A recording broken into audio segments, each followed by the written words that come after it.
Hello friends, ఈరోజు మనము మజ్జిగలో మిరపకాయలు వేసుకుందాం. అంటే మజ్జిగ మిరపకాయలు ఇవి కేజీ మిరపకాయలు.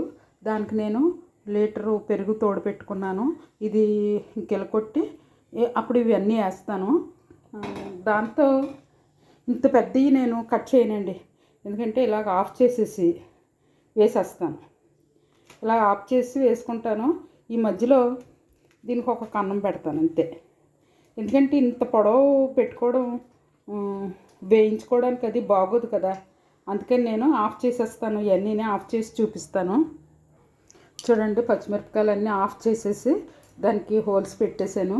ఈ పెరుగు మనం బాగా కొట్టేసుకుని ఇందులో ఏంటంటే వేస్తామంటే ఒక 2 స్పూన్లు ఏంటది వామ్ అండి. వాము కొంచెం క్రష్ చేసి వేసాను. అలాగనే సాల్ట్, పసుపు ఇవన్నీ పెరుగులో వేసేసి బాగా గిలకొట్టేద్దాం. ఇలాగ గిలకొట్టి పలచగా చేసి అప్పుడు ఆ మిరపకాయల్లో వేయాలి. చూడండి, పెరుగు ఇవన్నీ వేసి గిలకొట్టేసాను. అప్పుడు ఈ పచ్చిమిరపకాయల్లో వేసేసి ఈ నైటు రేపు నైటు ఉంచేసి ఎల్లుండి మనం తీసి ఎండలో వేసేసుకుంటాం. చూడండి, ఇంచుమించు ములిగేసేయి.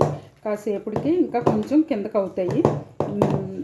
కరెక్ట్గా సరిపోయిందనమాట మనం వేసిన వాటర్కి పెరుగుకి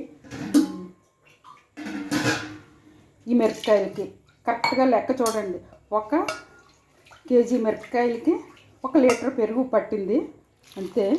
చూడండి, ఇది ఇలా చక్కగా ఉంచి రేపు మళ్ళీ ఇవన్నీ మళ్ళీ ఒకసారి కుదిపేసుకుంటే సరిపోతుంది అన్నమాట. ఇలాగ మనం మిరపకాయలు చేసుకుని నాకు కామెంట్ రూపంలో తెలియచేయండి.